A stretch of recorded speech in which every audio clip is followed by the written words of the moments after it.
اعوذ باللہ من الشیطان الرجیم بسم اللہ الرحمن الرحیم۔ السلام علیکم۔ آپ کو سردار زاہد پی کے چینل پر خوش آمدید کہتے ہیں۔ امید ہے کہ آپ سب خیریت سے ہوں گے۔ سب سے پہلے آپ سے گزارش ہے کہ سردار زاہد پی کے چینل کو سبسکرائب کریں اور بیل آئیکن کو پریس کریں تاکہ ہماری آنے والی ویڈیو آپ کو نوٹیفیکیشن کے ساتھ مل سکے۔ ویڈیو پسند آئے تو لائک اور شیئر کرنا مت بھولیے گا۔ آج ہم رسول پاک صلی اللہ علیہ وآلہ وسلم کی 9ویں بیوی ام المومنین حضرت ام حبیبہ کے بارے میں جانتے ہیں۔ حضرت جویریہ رضی اللہ تعالی عنہا کے نکاح کے 2 سال بعد حضرت محمد صلی اللہ علیہ وآلہ وسلم نے حضرت ام حبیبہ سے نکاح فرمایا۔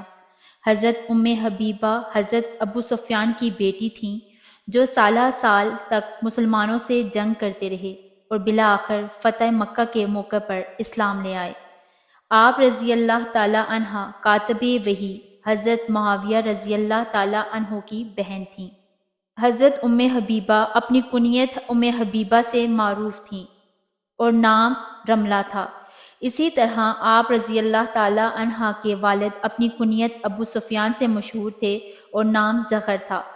آپ رضی اللہ تعالی عنہ کے دادا کا نام حرب تھا۔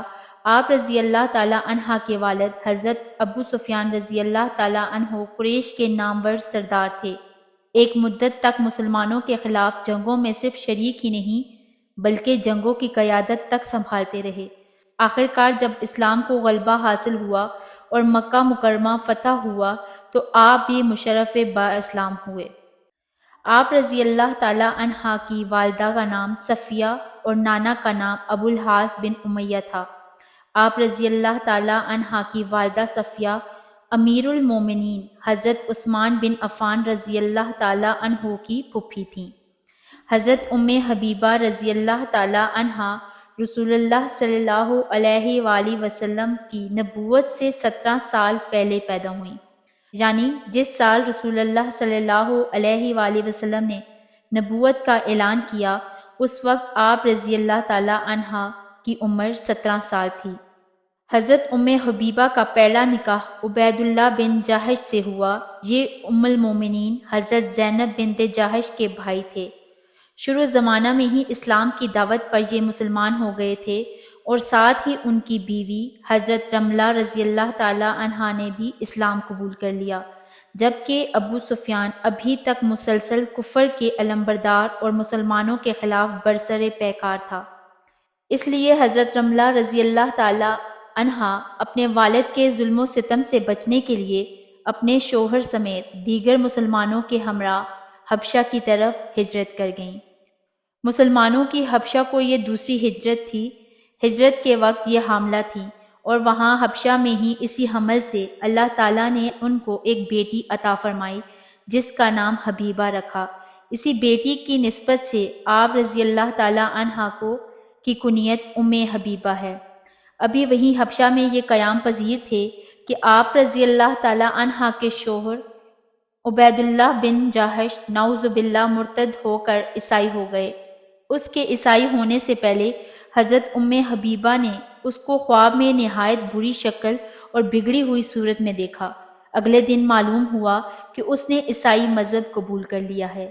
حضرت ام حبیبہ رضی اللہ تعالی عنہا نے اس کے سامنے یہ خواب کا ذکر کیا اور اسے اسلام کی طرف لوٹ آنے کی دعوت دی، مگر اس نے نہ مانا اور شراب نوشی میں مشغول ہو گیا، حتیٰ کہ اس حالت کفر پر وہیں حبشہ میں مر گیا۔ اس نے حضرت ام حبیبہ کو بھی عیسائیت کی دعوت دی مگر یہ اسلام سے نہ ہٹیں۔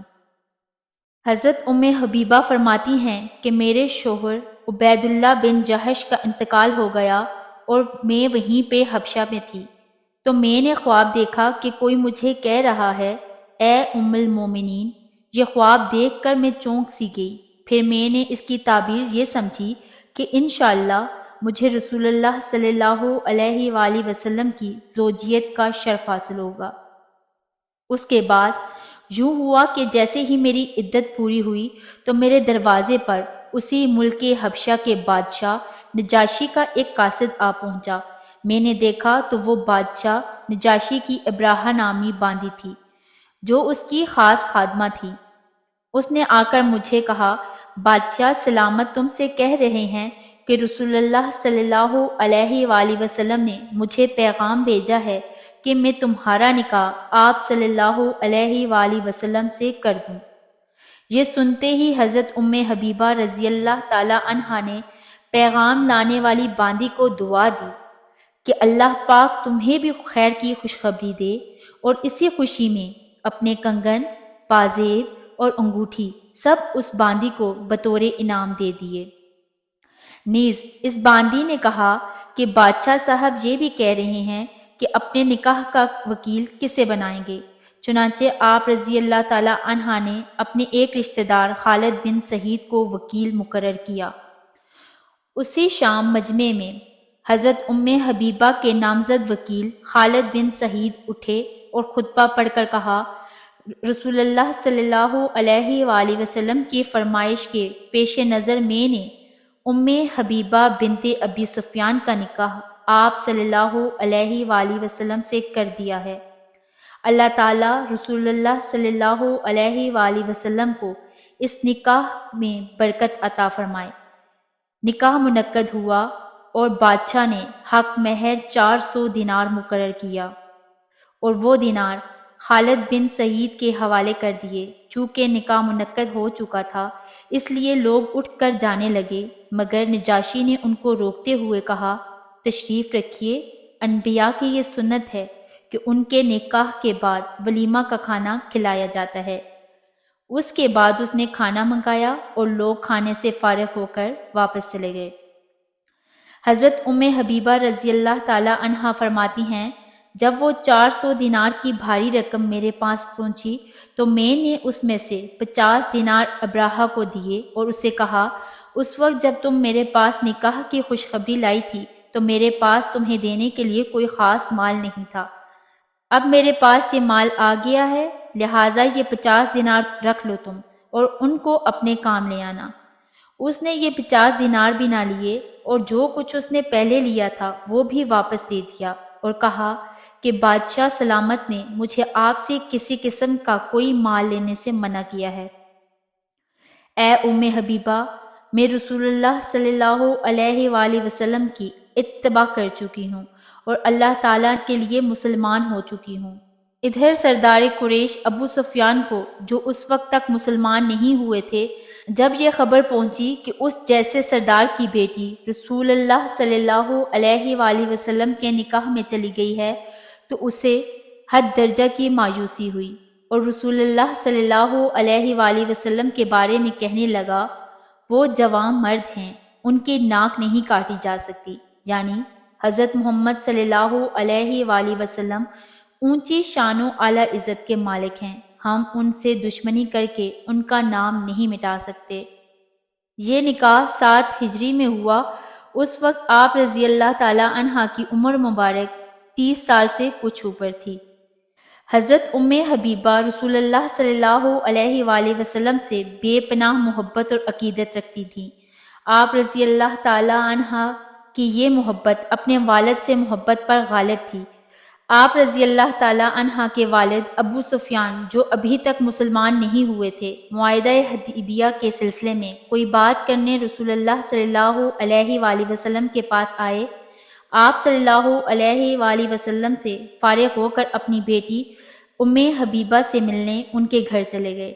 وہاں جا کر جو بستر بچھا ہوا تھا اس پر بیٹھنے لگے تو حضرت حبیبہ نے فوراً وہ بستر لپیٹ دیا اور ان کو اس پر نہ بیٹھنے دیا۔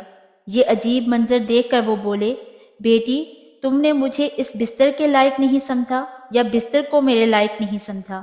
حضرت حبیبہ نے فرمایا، یہ اللہ کے رسول اللہ صلی اللہ علیہ وآلہ وسلم کا بستر ہے اور تم ناپاک مشرک آدمی ہو، تم اس مقدس بستر پر کیسے بیٹھ سکتے ہو؟ اس پر ابو سفیان کہنے لگا، میرے بعد تو تیرے اندر شر اور فساد آ گیا۔ آپ رضی اللہ تعالیٰ کو حقوق العباد کی ادائیگی کی بہت فکر تھی۔ آپ رضی اللہ تعالیٰ عنہ نے اپنی موت سے پہلے حضرت عائشہ رضی اللہ تعالیٰ عنہ کو اپنے پاس بلایا اور ان سے کہا، میرے اور آپ کے درمیان سوکنوں والا تعلق ہے، اس بارے میں جو کوتاہی ہوئی ہے اللہ تعالیٰ اس پر ہم دونوں کو درگزر فرمائے، آپ بھی مجھے معاف فرما دیں۔ حضرت عائشہ رضی اللہ تعالیٰ عنہا نے فرمایا، میری اللہ تعالیٰ سے دعا ہے کہ وہ آپ سے معافی و درگزر والا معاملہ فرمائے، میری طرف سے تو سب معاف ہے۔ یہ سن کر حضرت ام حبیبہ نے حضرت عائشہ رضی اللہ تعالیٰ عنہا سے کہا، تم نے مجھے خوش کیا، اللہ تعالیٰ تمہیں خوش رکھے۔ اس کے بعد حضرت ام حبیبہ رضی اللہ تعالیٰ عنہا نے حضرت ام سلمہ رضی اللہ تعالیٰ عنہا کو بلایا اور ان سے بھی وہی گفتگو کی جو حضرت عائشہ سے کی تھی۔ آپ رضی اللہ تعالیٰ عنہا کا انتقال سن 44 ہجری میں مدینہ طیبہ میں ہوا۔ اس وقت آپ رضی اللہ تعالیٰ عنہا کے بھائی حضرت امیر معاویہ کا زمانہ خلافت تھا۔ حضرت مروان نے نماز جنازہ پڑھائی اور قبر میں آپ رضی اللہ تعالیٰ عنہا کے بھانجے اترے اور آپ جنت البقیع میں مدفون ہیں۔ اللہ تعالیٰ سے دعا ہے کہ ام المومنین حضرت ام حبیبہ رضی اللہ تعالیٰ عنہا پر اپنی کروڑوں رحمتیں نازل فرمائے، آمین۔